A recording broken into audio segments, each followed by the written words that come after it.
So today I was put into a group with Lewis Browning and Holly Adams for our radio drama. And prior to putting into groups, I did a little bit of research on sallycottages.com on certain myths and legends, since I've never heard of myths and legends around here really. And we've done some more research today in Carlisle Library after unsuccessfully looking online, since we couldn't find anything online, and we thought it would be better if we went to the library to find something interesting, like in a book and so on. And we went to the Carlisle Library, and it was very, very successful because we found this really good book called Supernatural Cumbria, and we found some very interesting folklore and so on. And at the end of it, we really liked The Vampire of Carlisle, but we also liked others, such as The Girl with a Candle and The Spirit in the Mines as well.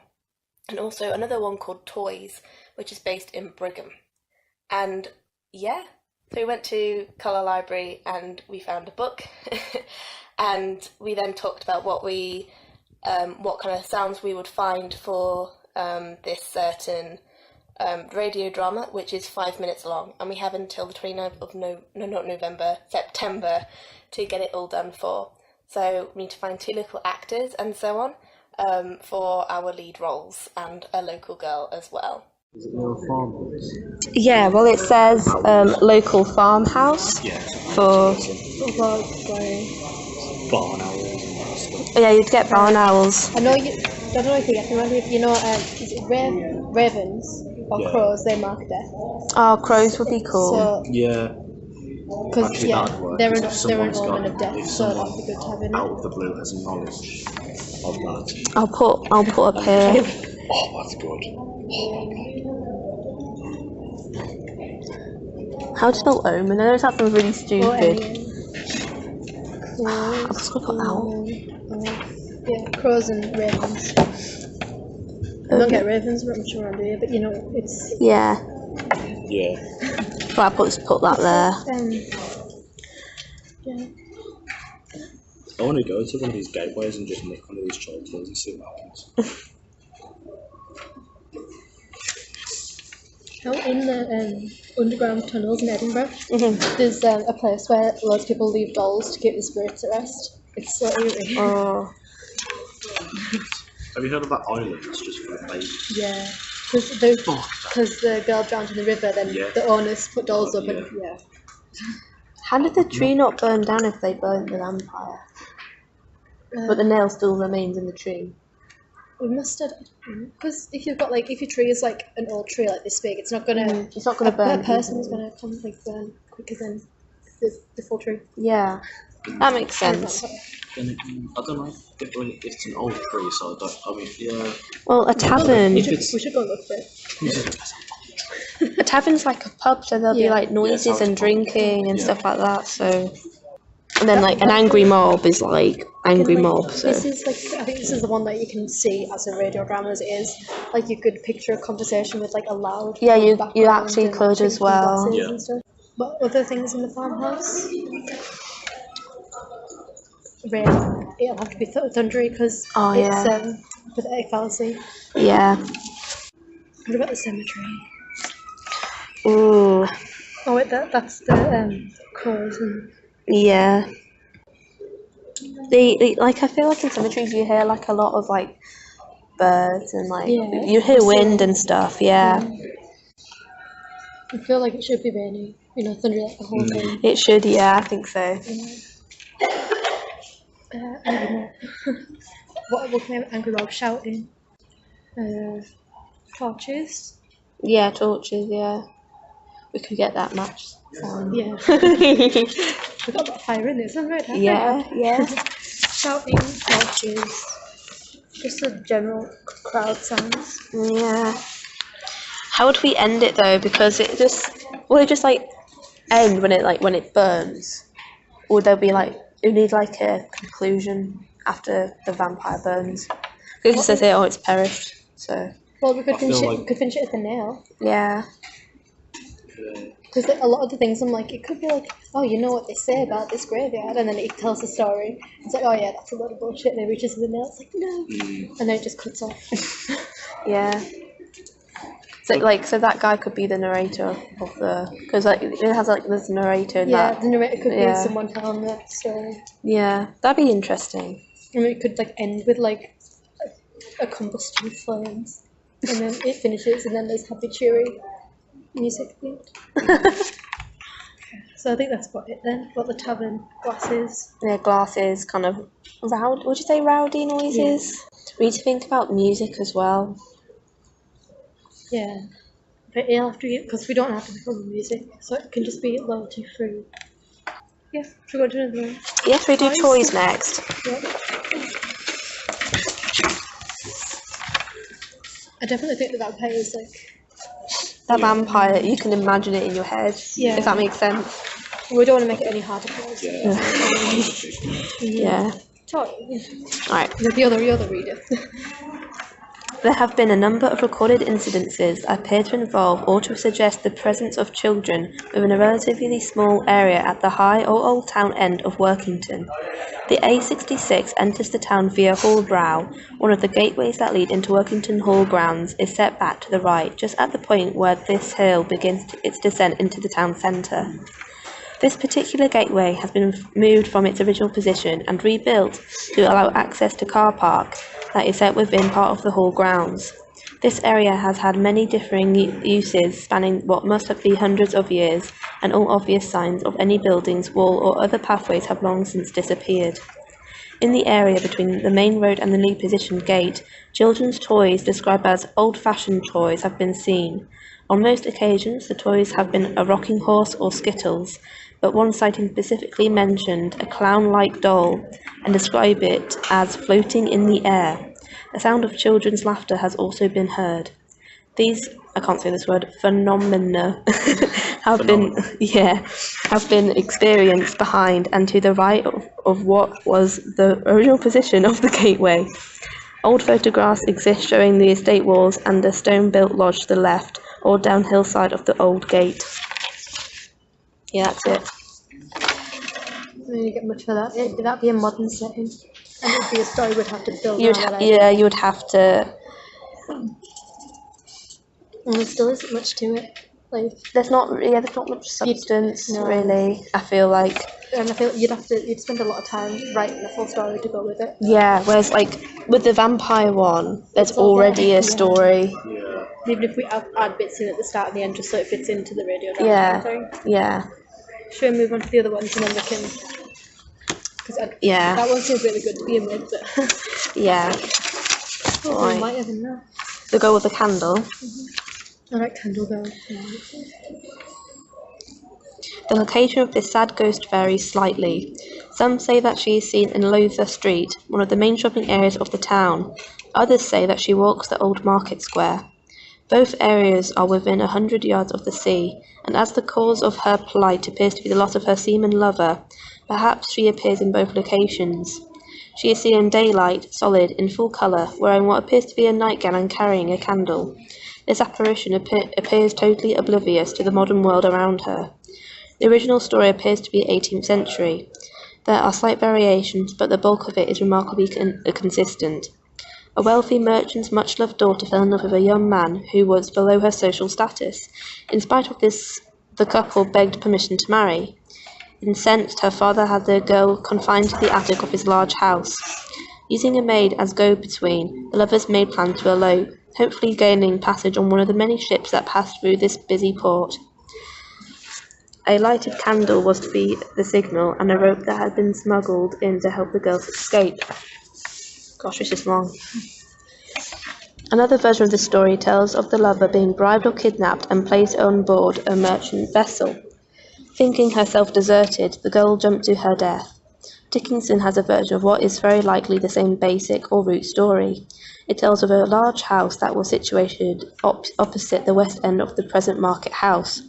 This was described in 1875. The daughter of this house was found dead one morning beneath her bedroom window, and foul play was suspected.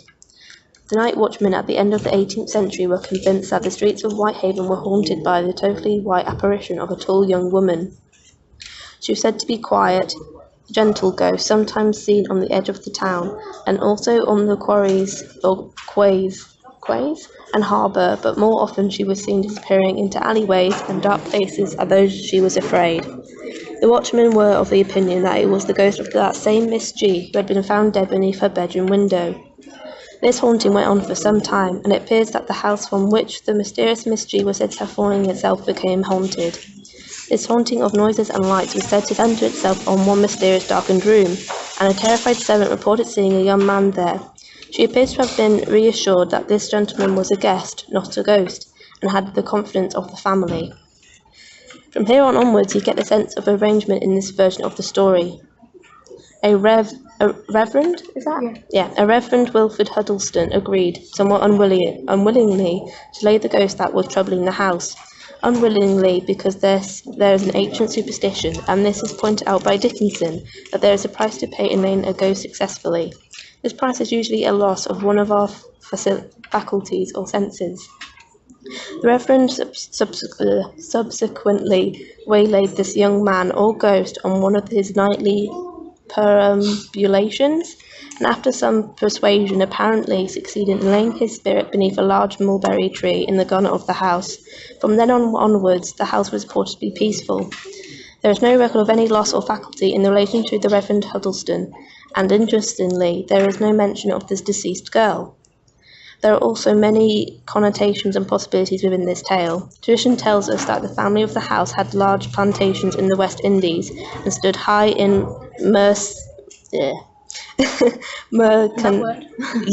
that word matters. Also it appears that a young male member of the family went missing shortly after the girl's body was found. His disappearance was never fully explained to anyone's satisfaction. That there is a story here, and a fascinating one, ghostly or otherwise, there is no doubt. We'll probably never know the truth.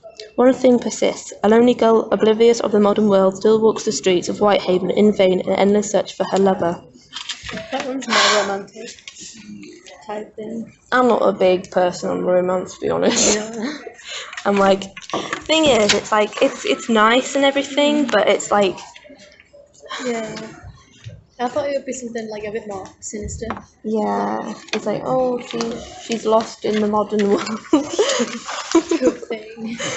What's left? Is it just the mine one? Yeah.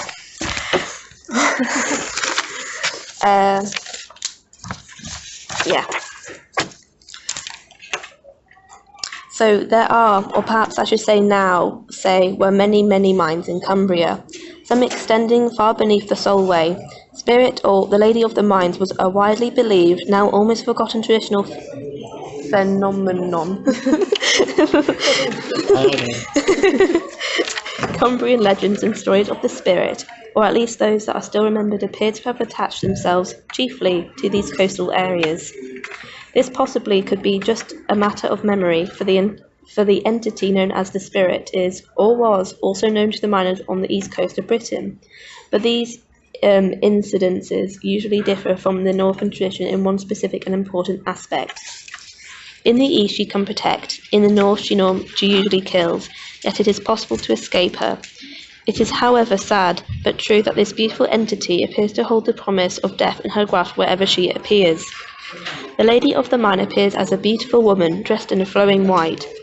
She has long golden hair and exudes a smell of violets and roses.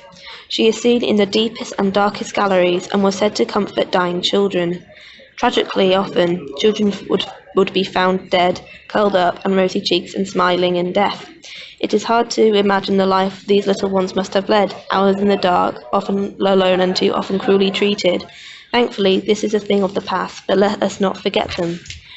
There are accounts of adults who have seen the lady, but very few appear to have been recorded. Those that have been are usually within families. Stories and incidences are more often passed on by word of mouth and are becoming rare.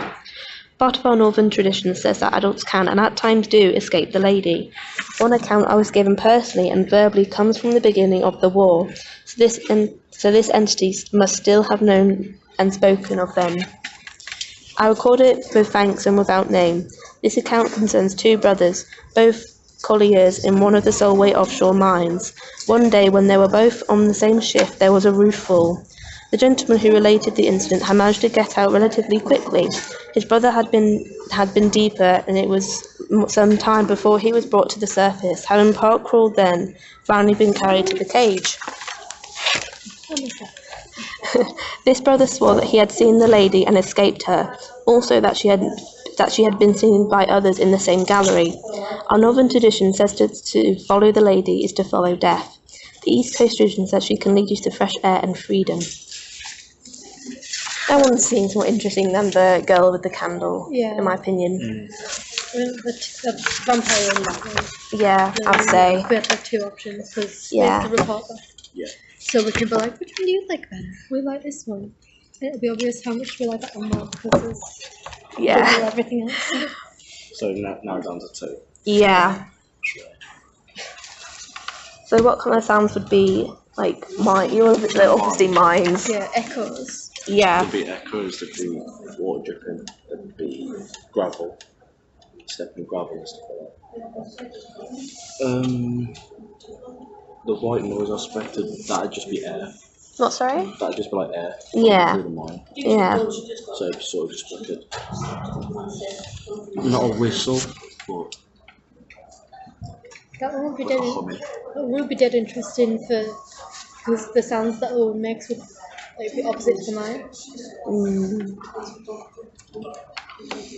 The thing about the kids smiling, it's just It's weird. really, it's just unsettling. Yeah.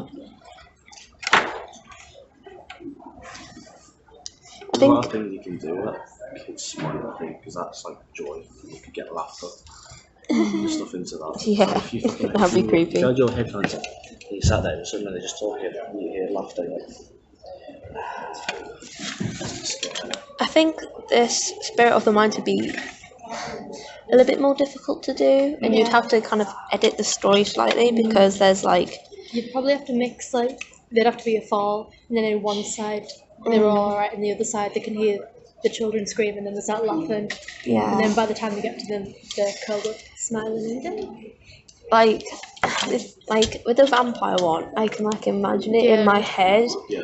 Whereas with the spirit one, I'm like I can kind of see it, but not really. If that makes sense. Yeah. And that sounds really weird, but I think what helps is like it's the fact it's a vampire. What? Vampire, because it's so traditional. Yeah. That might help. and like I feel like people can imagine like this kind of beautiful lady, but then when you say vampire, it's like oh, Yeah. It's just mid like, 1700s. fangs, Yeah. Because everyone knows what a vampire is. Do you know what Ed was saying about having to explain everything? Like with the vampire one, you can do it with sound, but with this one, you can't. Like, oh look, the children, they're dead, they're smiling. Yeah, that's You the can't thing. make that with sound. if it was going to be, if you're going to be highlighting the fact that the kids are dead, and it's like smiling, then you have to link into them being happy and laughing. Yeah. Yeah, I think the vampire one seems like Yeah. the best option. I think, in my opinion. But Yeah. I mean, what do you think? It's like, We can look into them both. Yeah. To like just have more research. yeah, But I reckon we'll end up just over. We'll just end up over the mine.